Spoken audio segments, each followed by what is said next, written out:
Assalamualaikum warahmatullahi wabarakatuh. Bismillahirrahmanirrahim. Tabarakalladzi nazzala al-furqana ala 'abdihi liyakuna lil 'alamina nadhira.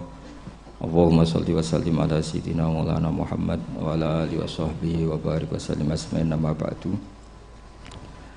Sedanten keluarga besar Pondok Pesantren Peloso, sedanten durya ingkang kula hormati, sedanten Al-Falah mriki ingkang kula hormati, santri-santri ingkang kula hormati. Niki semuanya yang ikut Fahsul Masail napa boten? Fahsul Masail napa nambahi masail? Karena setahu saya itu Fahsul Masail itu nambahi masalah. Karena yang harusnya terjawab gara-gara wong brengkel-brengkel itu jadi gak keterjawab. Yang nggak gampang jadi ini Mbah Kausar itu bahasa saya sebetulnya, tapi tua saya karena Neng Jazil itu pernah mbah sama saya. Jadi buyut saya kandung namanya Maimunah. Maimunah itu mbakyunya Mbah Bedowi. Maimunah itu mbakyunya Mbah Bedowi. Terus ini Mbah Bedowi punya anak Mbah Hamid.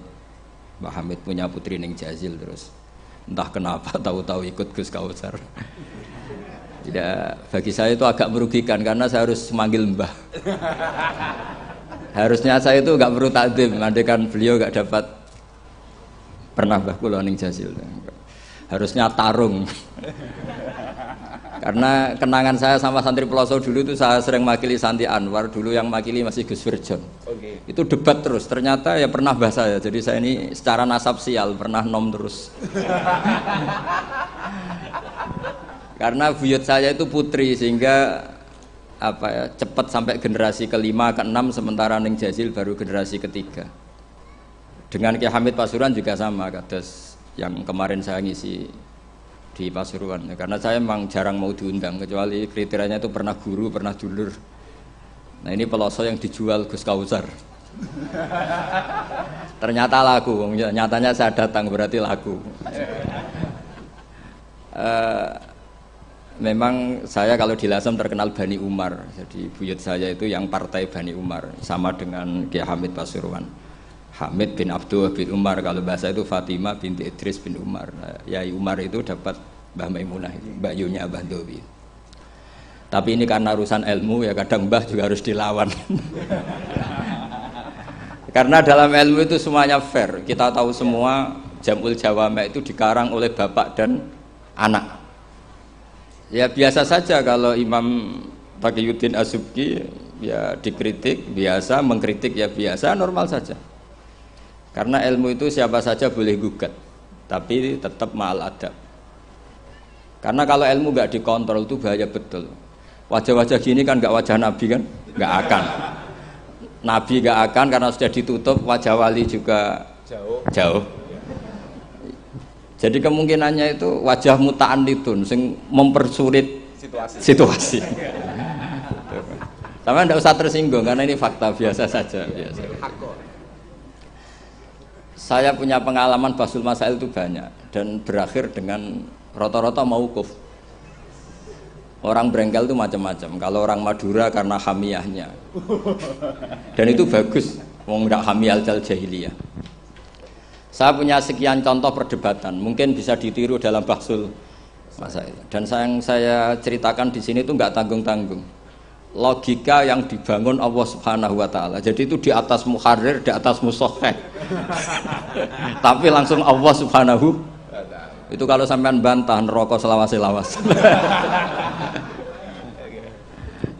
Yaitu masyhur dalam kitab Khilyatil Auliya dan beberapa kitab diceritakan kalau di Khilyatil Auliya itu ikut tarjamahnya Ka'bul Ahbar atau Wahab bin Munabbih.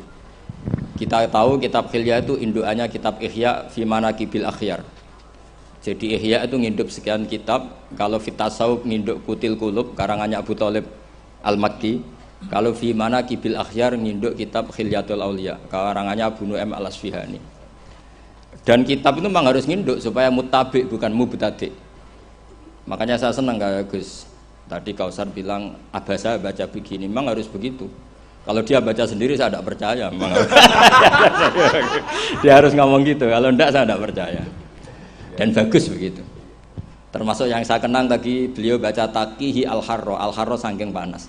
Karena keyakinan saya memang al-harra itu mansubun binas il-khafid. Anil khari terus hanya dibuang, tahu-tahu jadi nasab. Itu juga kasus sebetulnya itu. Ya pantas agak pak, ya lumayan lah gitu sudah bagus.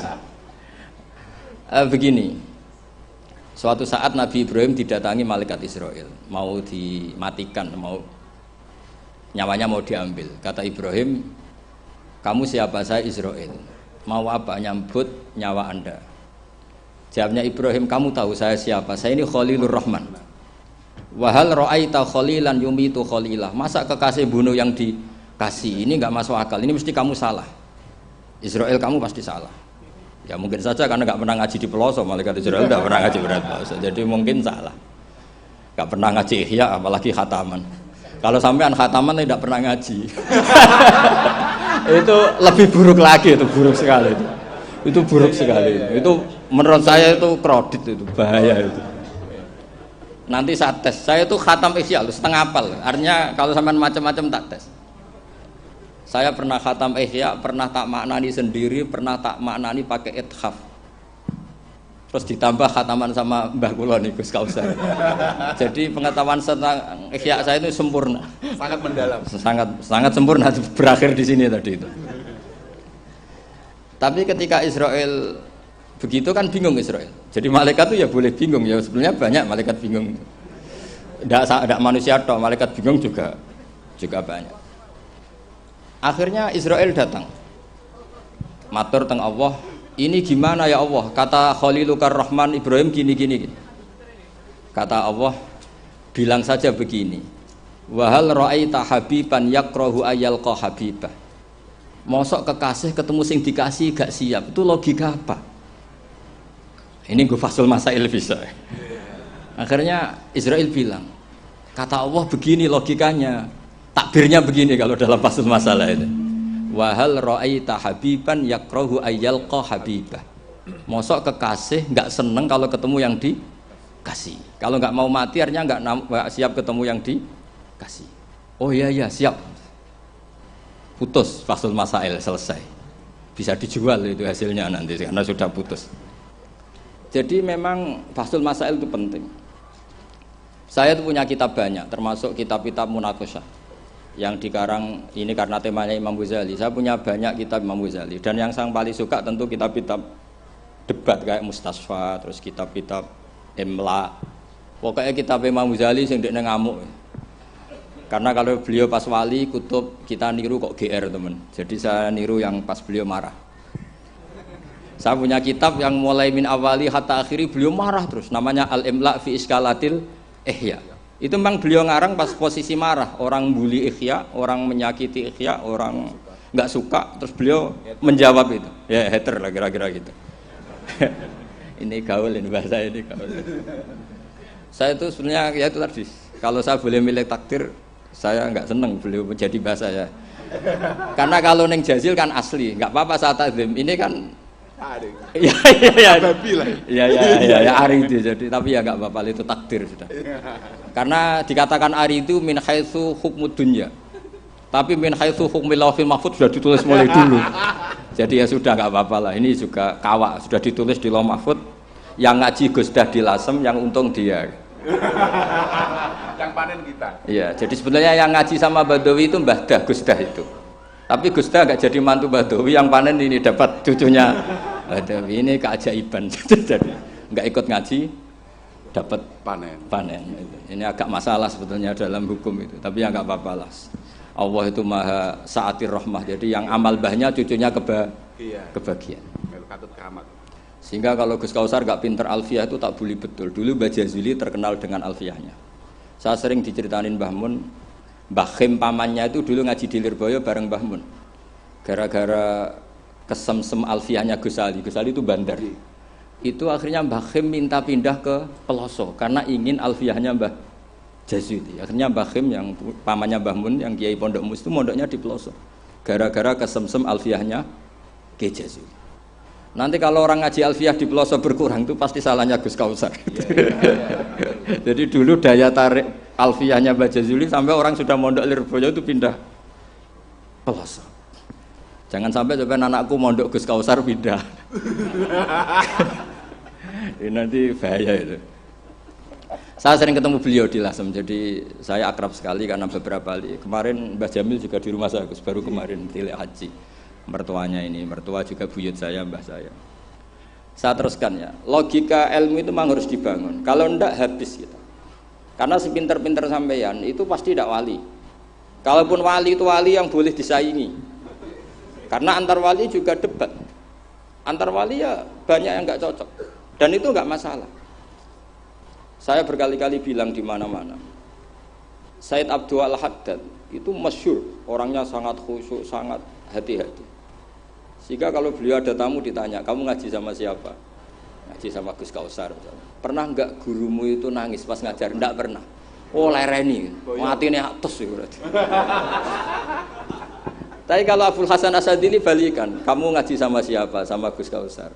Pernah senyum enggak? Pernah tertawa enggak? Enggak pernah. Lereni, berarti wong ra iso syukur katanya. Jadi Abdul Hasan Asadili itu seneng guru yang agak-agak uraan, yang sewantai, yang karena dianggap ekspresi apa? Syukur. Kalau Said Abdul Haddad gak suka seperti itu. Koyok seradi dosa ya guyu. Ini dua kutub besar dalam tradisi wali. Dan itu enggak masalah. Saya punya kitab indukannya Imam Ghazali itu banyak, termasuk kitab Nihayatul Matlab fi Dirayatil Madzhab karangannya Imam Haromen. Itu yang direvisi Imam Ghazali sebagai muridnya juga banyak. Imam Malik mazhab yang direvisi Imam Syafi'i juga banyak. Imam Syafi'i yang direvisi Imam Ahmad ya banyak. Bahkan Imam Nawawi ketika ngarang Minhajut Thalibin yang beliau memaklumatkan bahwa ini mukhtasar dari Muharrar, itu beliau juga sering ngeritik kitab Muharrar, indukannya kitab Minhajut Thalibin. Sehingga beliau ngintikan kultu al-asoh kada wal asoh kada. Tapi ya tadi kama tadinu tudanu. Akhirnya Imam Nawawi ya nasibnya agak sial. Kitab Minhajut Thalibin itu digubah oleh Zakaria Al-Ansori, namanya Manhajut Tullab. Itu ya akal-akalan tok. Minhaj sama Thalibin, yang satu pakai masdar minhaj, yang satu pakai jamak mudzakkar salim Thalibin. Terus dirubah Zakaria Al-Ansori jadi Manhajut Tullab. Itu kan akal-akalan tok. Thalibin kalau dijamakkan taksir kan memang Tullab. Thalib kan boleh Tullab, boleh Thalibin. Dibully sama Zakaria Al-Ansori, wa takfiri bidzalik aulami takfiril asli kada wa kada. Zakaria Al-Ansori nasibnya baik karena setelah beliau sudah ada orang alim. Jadi tidak ada yang ngelawan kitabnya. Jadi sebenarnya kalau ada orang yang alim kayak beliau mungkin jadi bully juga, berhubung nggak ada ya aman apa? Aman. Alfiyah juga gitu, kurang terkenalnya Imam Sibaweh, presidennya ilmu nahwu. Tapi Imam Ibnu Malik ya biasa bully. Kada kakhiltanihi wattisolan akhtaru ghairi ikhtaro infisolan. Ya biasa saja beliau. Padahal maksudnya ghairi itu Imam Sibaweh. Biasa beliau bilang wa'autu khafidin la ta'atfin ala dhamiri khafidin laziman qad ju'ila wa laysa inti laziman. Ya biasa seperti itu. Jadi kalau menurut beliau marartu bihi wa bi zaidin, tapi cara orang lain marartu bihi wa zaidin ya boleh. Wa'autu khafidin la ta'atfin ala dhamiri khafidin laziman qad ju'ila, berarti marartu bihi wa bi zaidin. Tapi cara Ibnu Malik boleh marartu bihi wa zaidin, tidak usah mengulang al-jar, huruf jar. Itu biasa dalam tradisi ilmu, jadi senior digugat junior biasa. Tapi insya Allah bukan karena kayak Fasul Masail di sini, itu pasti karena ta'anut itu tadi. Kita wis di pendapat kok kalah kan izin, terus noes, sawur-awuran sidik. Lah nanti musokhai bendarani bijak muni mauquf. Aslinya campur raiso niku. Wis hafal ya. Karena saya jadi musokhai berkali-kali, jadi saya bingung wis muni mauquf. Dan ini tidak ngeritik, ini fakta. Jadi sama tidak usah tersinggung. Tersinggung malah beneran orang udang meneh. Kalau ini diutang mriki mboten pati ikhlas gara-gara sesuk kalau teng Sedang gara-gara jual nama Gus Kausar. Sekolah itu pengapesan ya pernah apalagi kemarin ya sering lah saya ketemu beliau di Mbah Jamil. Kalau di sana menang saya karena saya sibul bet. Pernah callnya Mbah Hamid mertua beliau yang isi saya. Beliau mustame. Ini takdir karma tadi. Itu bisa diviralkan Gus Bak ngaji Ihya sama Gus Kausar. Itu alhamdulillah ya. Itu nggak tahu saya itu musibah apa rahmat. Tipis-tipis. Enggak apa-apa lah, saya mati betul, saya mati. Santai mawon, ini urusan ilmu. Kenapa ilmu itu harus digugat? Karena selain masalah usuluddin, ya selain masalah usuluddin dan hal-hal yang mujma' alaih atau muttafaq alaih dalam fikih, itu memang potensinya tidak. Asal yang gugat orang alim loh ya, jangan sekedar dosen, ora iso ngaji nah dulu. Mesti dosen tertentu ora iso ngaji, oh iku ora istihad, iku ngawur sini. Istihad itu harus orang alim. Alim itu apal Quran, apal ribuan hadis, apal kutubus sittah, terus khatam Ihya. Maksudnya khatam dari awal ngaji sampai akhir. Kok melu khataman ya? Ini khataman namanya, bukan khatam Ihya. Wah itu jelas. Lo ora percaya tak tes. Ayo ini khataman apa khatam? Lo langsung khataman. Ayo. Tak tes betul. Saya sinau Ihya itu pernah ngaji sama Mbah Mun, pernah tak maknani pakai pikiran saya sendiri. Terus tak ulang lagi tak maknani pakai pikirannya Said Zabidi, kitab Ithaf. Dan kita punya sanad dengan Ithaf itu dekat sekali. Ya sama lah, saya jenengan sama. Karena misalnya saya, Mbah Mun, Mbah Zubair, Ki Fakih Mas Kumambang, Mbah Mahfud Termas, Ki Mahfud, Ki Abdullah, Ki Abdul Mannan. Abdul Mannan yang mbahnya Mbah Mahfud itu mulazim sama Said Zabidi, Sohibul Ithaf. Namanya Said Murtado Az-Zabidi. Jadi sanad kita dengan beliau itu dekat sekali. Ya itu saja misalnya. Ya sama lah sanad saya Peloso Lirboyo kan sama. Sebagian tetap lewat Mbah Hasyim. Biasanya nak sanad jalan pintas lewat Syekh Yasin bin Isa Al-Fadani. Tapi itu ijazah amah. Sebetulnya keren sanad mulazamah yang ngaji min awali hatta akhiri. Kalau ketemu beliau kan musim haji, ajastukum qabilna. Repot. Ya itu ya bagus lah untuk ijazah, tapi terus ngaji kitab opo. Kadang memalukan gini, misalnya di pondok ngaji be Ustadz Iqbal Jurumiyah Imriti sama Ustadz Nasor Imriti. Karena kenal Syekh Yasin bin Isa, mosok Jurumiyah ngaji be Syekh Yasin, nek sakake Syekh Yasin. Sanatem Jurumiyah konti, kok Syekh Yasin. Kebayang enggak Syekh Yasin maca Jurumiyah? Mergo apa ngaku muni sanate ning ndi? Ning Ustadz Iqbal. Ustadz Iqbal saiki alumni pondok ngojek. Sing murid dadi kiai, yang muridnya jadi kiai kan izin nak sanate itu Ustadz Iqbal, karena jadi Ustadz zaman di pondok pulang sudah ada jadi. Menurut saya itu keangkuhan, harus kita sebut. Saya dulu ngajinya sama Ustadz Iqbal, meskipun sekarang sudah ada Ustadz, tapi ngajinya sama Ustadz Iqbal. Karena langsung bilang saya Yasin. Yang percaya siapa? Kebayang nggak saya Yasin ngorek Jurumiyah? Nggak kebayang nggak saya Yasin? Sesuai kamu ijazah mabadik fikih juga sama saya Yasin. Sesuai primbon juga sama saya Yasin. Boy orang itu punya akhlak sidik lah. Fotoban Qabilna gak ngerti ijazah apa. Ijazah apa ya, iya. Pokoknya acarane ruame ngono tok kenangan. Dikai mangan ngono tok kenangane. Itu lebih buruk lagi. Nah ini bukan gojlok, ini ngamuk, jadi ini asli. Kalau gojlok masih baik. Jadi saya ingin sekali sanad itu terjaga. Kalau ngaji ya min awali hatta akhiri. Saya punya kitab karangannya Syekh Mahfud, sanad beliau. Al-Mustafid lima alam minal asanid. Itu kalau cerita ketika ngaji sama Syekh Mbah Soleh Darat, hadartu indahu tafsirul jalalain marroten. Itu min awali hatta akhirih. Ketika beliau cerita ngaji sama Syekh Abi Bakar Sato, hadartu indahu al-Bukhari min awali hatta akhirih. Terus wafatani babu kadza wa kadza. Ketika yang enggak ngaji juga dihitung. Terus yang ketika bab yang fatani itu saya ngaji lagi sama Syekh ini, termasuk sama mbah-mbahnya Habib Anis, namanya Muhammad bin Husain Al-Habsyi. Karena sanad kita pasti ketemu semua di Sayyid Zaini Dahlan. Jadi yang Solo itu Habib Anis kan Anis bin Alwi bin Ali, yang punya sohib simtut Duror. Ali ini bin Muhammad ya bin Husain. Nah itu juga mufti Syafi'iyah. Jadi insya Allah sanad seluruh Indonesia itu sama, termasuk sebetulnya Muhammadiyah. Tapi Muhammadiyah kan terus man ba'dawi ini terus dia udah ngaji. Man ba'dawi setelah siapa itu? Mbah Dahlan udah ngaji. Sebenarnya sanadnya sama. Dulu Mbah Dahlan itu yang ngajinya bareng Mbah Hasyim. Yang Mbah Hasyim lebih mulazamah ke Syekh Mahfud, sing Mbah Dahlan lebih mulazamah ke Syekh Khotib Minangkabau. Syekh Khotib Minangkabau terlalu modern, beliau berafiliasi ke gerakan Muhammad Abduh. Jadi agak-agak sudah tahu gerakan Ikhwan. Sehingga Mbah Dahlan pulang ke Indonesia dengan gaya reformis, yang Mbah Hashim tetap mengikuti tradisi salaf karena beliau lebih terbentuk oleh Syekh siapa? Mahfud. Kita tahu Syekh Mahfud itu adalah murid Sayyid Abi Bakar Sato.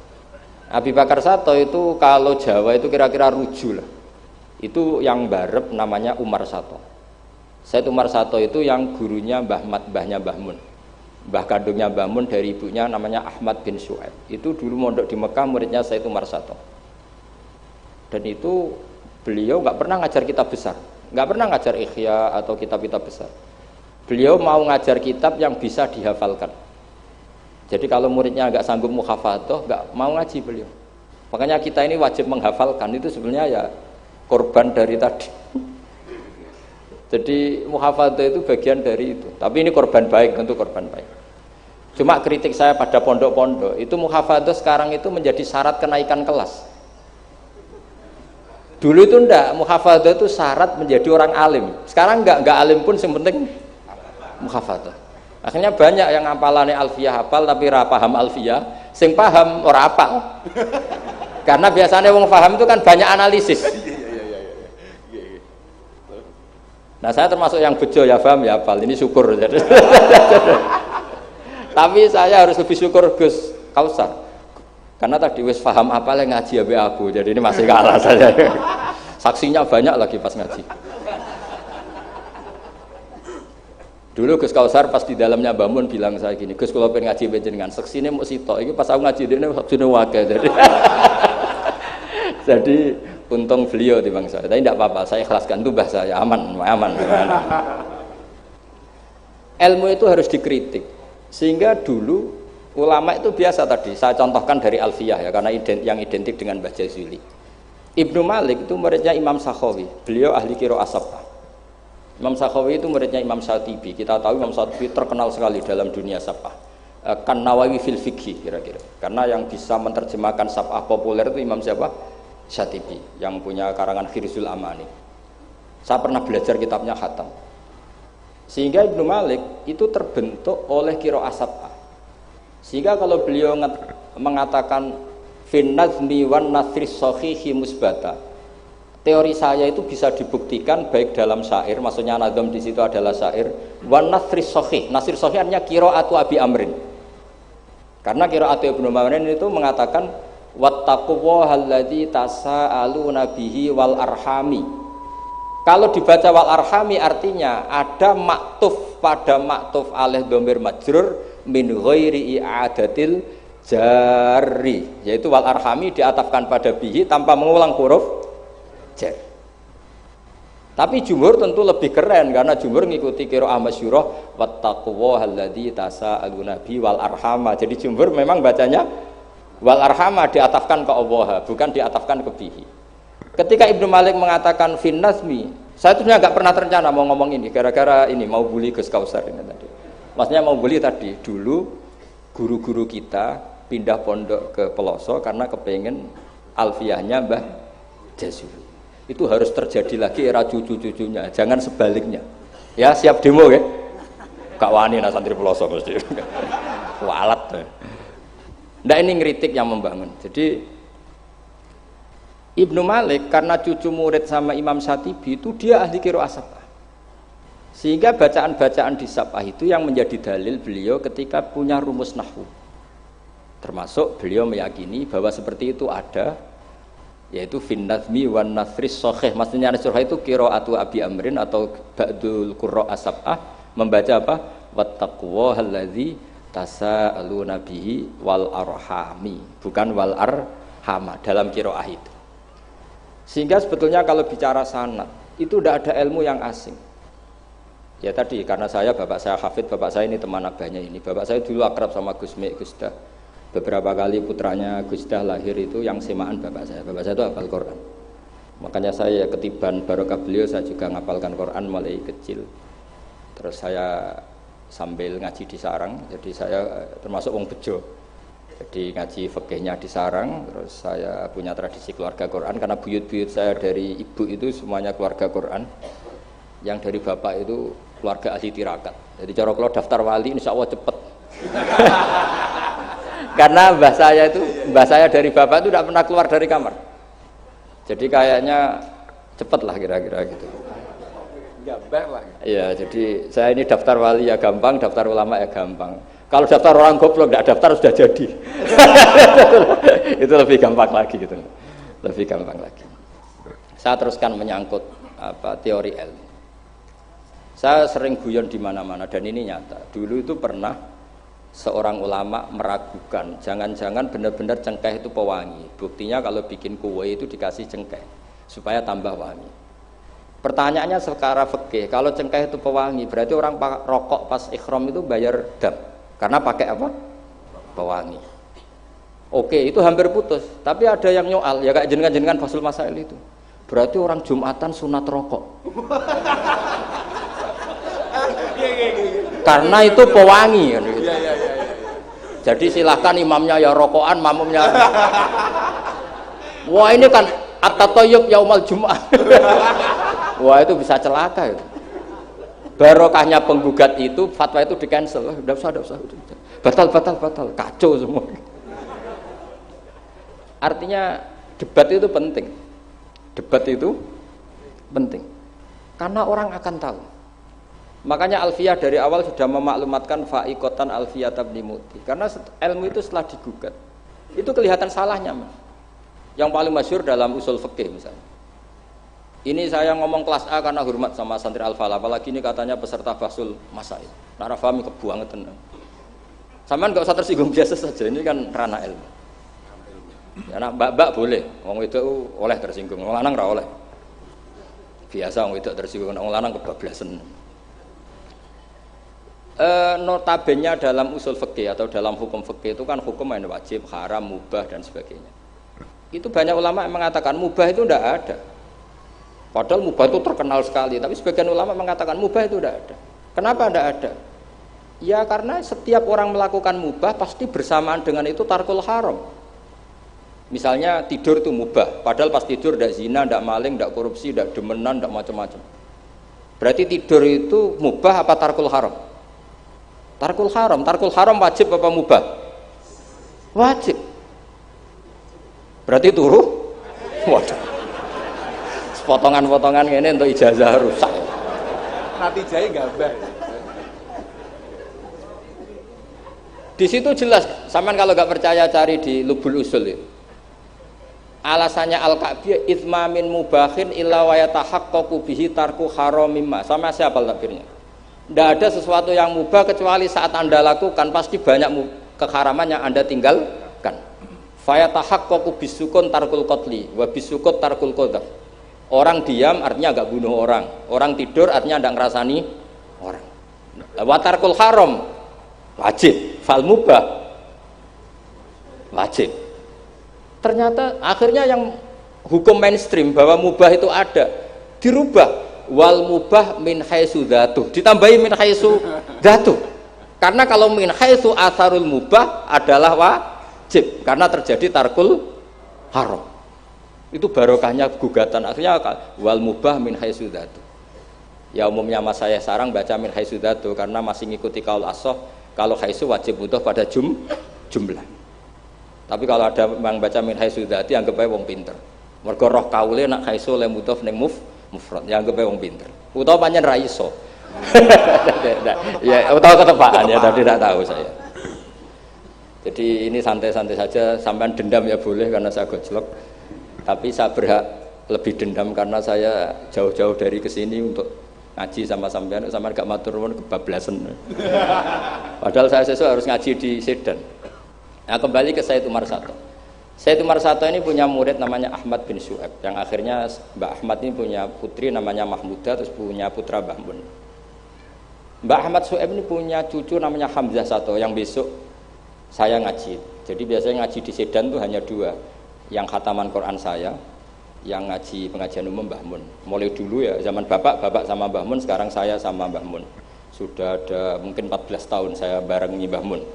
Yang ngaji Qurannya saya, yang ngaji pengajian umum Mbah Mun. Tapi kalau besok karena Mbah Mun sudah wafat, intaqala ila rafiqil a'la, saya mungkin sama Gus Wafi atau sama siapa. Said Hamzah ini juga yang Hamzah bin Abdullah bin Umar.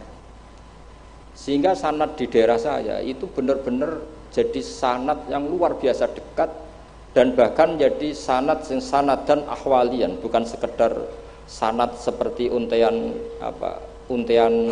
mutiara atau untian, tapi memang sadi perilaku. Sampai guyonannya itu orang alim nara setengah hafal i'anah, orang alim nara pati setengah hafal, karena i'anah ini dibawa cucunya ke Sedan, ke Sarang, ke Naruan.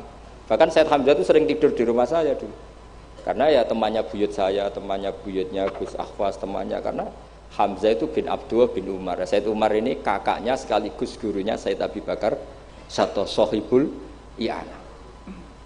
Jadi makanya saya ketemu jenengan ya pede saja. Buyut-buyutku koncone sing ngarang kitab. Lagi putu padha ra iso ngarange lah. Tapi suatu saat insya Allah punya karangan, nggih tunggu mawon. Ojo karangan bunga, karangan kitab, maksudnya karangan kitab. Sembrono. Memang benar-benar ngarang kitab. Nah, kenapa ilmu itu butuh digugat? Kalau ndak ya habis kita. Misalnya kitab Takrib itu mengatakan mabit bimina Musdalifah sunat apa wajib? Sunat. Fathul Qorib membenarkan yang benar adalah wajib. Padahal kitab kecil. Karena Fathul Qorib itu nyarai Takrib, kitabnya mau kecil. Itu aja sudah ada gugat menggugat. Apalagi Bahsul Masa. Nggo takbir pirang-pirang dino nganti runtusan, jebule keok. Kan yo isin. Ya cara saya emang harus ngeyel itu satu-satunya acara ini kan harga diri. Apalagi di daerah santri ini kan isin Gus. Oh isin pol Gus. Lah musokhah yang bijak adalah yang memutuskan mauquf. Makanya kalau musokhah bilang mauquf kemungkinannya dua. Kalau enggak bijak ya panjang ra paham. Karena masalahnya mustabih, kayak iya kayak tidak. Enggak apa-apa. Enggak paham itu bagus kok. Kalau memang masalah itu sulit bagus enggak paham. Kalau sulit kok memaksa paham ya bobo paham. Saya punya sekian contoh ya perdebatan ulama. Saya punya kitab namanya itu Al-Ghiyasi fil Tisamid Zulam, karangannya Imam Haromen. Saya juga punya kitab Nihayatul Matlab fi Dirayatul Madhab. Saya juga punya kitab disertasi doktor profesor cucunya masih keluarganya Syekh yang di Syria, namanya Adib. Niku nulis disertasi doktoral tentang Imam Haromen. Itu luar biasa. Ternyata saya cek isinya Ihya sama Imam Haromen fil fikih, tentu fil fikih karena selain fikih Imam Ghazali itu tidak nginduk Imam Haromen. Sudah saya katakan tadi, fit tasawuf nginduk Kutil Qulub, fi manaqibil akhyar nginduk kitab apa? Khilyatul Auliya. Dan memang kitab itu harus nginduk supaya muttabi. Itu misalnya fikih begini, pertanyaannya fikih begini. Lauto bakot dunya al haramu. Lalu kita gimana? Semua dunia ini haram. Lalu orang Islam harus bagaimana? Pilihannya hanya dua. Kamu makan berarti memakan barang haram. Atau tidak makan, kemudian makanan itu dipakai taqawi ahlil fiski atau taqawil fusak li fiski. Itu debat. Sampai saya saking lamanya belajar sampai saya sholat hajat ingin paham. Dan akhirnya paham. Dan ini karena ini lembaga Basul Masail, silakan Anda uji pendapat saya. Anda boleh tidak cocok, tapi kualat mesti tak jamin kualat. Karena mikir saya sudah lama dan sudah saya konsultasikan sama Allah lewat istikharah. Sampai dadakan gugat, oh mesti kualat. Nah kalau nggak kualat berarti podo elit, podo alime lah gitu kira-kira. Nggak misalnya gini, saya misalnya ini contoh. Zaid itu fasik. Fasek punya uang 1 juta. Saya ulang lagi, Zaid itu fasek punya uang 1 juta. Delalah pas ketemu Gus Kausar karena melihat wajhul alim itu barokah. Delalah itu. Kepikiran ngekekno duit nih Gus Kausar. Gus uang ini untuk jenengan. Loh saya berkali-kali dikasih orang fasek. Memang khasnya orang alim itu menarik. Angger kira menarik berarti taqabbalallahu minna itu. Saya sering ketemu orang, loh betul. Orang bulet-bulet yang tobat karena ngaji saya itu banyak. Padahal ya enggak ketemu. Kadang lewat YouTube. Saya itu berkali-kali orang mau tobat itu. Jadi kalau orang kok dengar suara orang alim tidak tobat itu ya masalah. Yang masalah yang alim itu. Ya agak masalah itu, agak masalah. Banyak yang tobat. Saya cerita ini bukan cerita tentang saya, tentang barokatul ilm. Jadi ini bukan urusan ujub takabur, tapi tentang barokatul ilm. Kayak tadi saya cerita barokahnya Gus Dah. Akhirnya Gus Kausar yang dapat ning Jasil. Yang ngaji abahnya, yang panen saya. yang panen Gus Kausar. Semoga nanti diwales. Nanti yang kangelan ini sing panen anak, tapi ya gak apa-apa, semua anak itu gak apa-apa. Saya ulang lagi ya. Ilmu itu, saya tadi cerita kemana yang apa? 1 juta tadi. Gus Kausar karena sufi, sufi latihan, masih coro wali, masih amatir. Milih gak nerima. Wah enggak, saya ini Gus, saya ini orang bersih, gak mau nerima uang dari orang fasik. Kemudian si fasik ini potensinya, ya wes tak kayak ora gelem, tak nggo demenan meneh, tak nggo judi meneh, atau tak nggo medok meneh. Tapi kalau gelem, bisa saja orang ngomong gini, kiai ketemu wong fasik berduit ya gelem. Potensinya ini kan, lah ini wajib mauquf, kalau seperti ini wajib mauquf kan. Wajib mauquf ini. Kalau nggak mauquf bahaya. Wajib mauquf kan? Karena kalau nerima ternyata kiai itu sangger duit kaum fasik gelem. Tapi kalau tidak menerima kemudian hadzal zalim yasta'inu bihadzal mal li fi'lil haram, salah kamu kan? Andai kan kamu terima, kan dia tidak punya perangkat untuk beli homer misalnya, atau beli wedoan. Ini bisa saya beli wedok katanya, nggak tahu saya maksudnya. Tapi gara-gara tidak kamu terima, dia cukup punya uang untuk beli tadi yang haram-haram itu. Kamu ikut salah nggak? Karena menolak. Tapi ketika kamu menerima, kemudian orang alim tercemarkan, wong alim gampang kayak duit menang. Ayo milih mana? Ayo silakan dimulai basul masailnya. Ayo silahkan, ayo ini ada mushaf banyak di atas ini. Jawab sekarang apa tidak usah dijawab? Ini masih 5 menit ini. Mauquf atau mauquf? Ini dari ketika mauquf, kata beliau mauquf. Nah, tapi sebetulnya padanan seperti ini itu ada. Saya tidak bilang jawab loh, padanan seperti ini ada. Ya misalnya tadi ghanimah itu amwalul kufar, ya gitu aja, tidak usah saya terangkan detail. Ghanimah itu amwalul kufar. Assalamualaikum warahmatullahi wabarakatuh.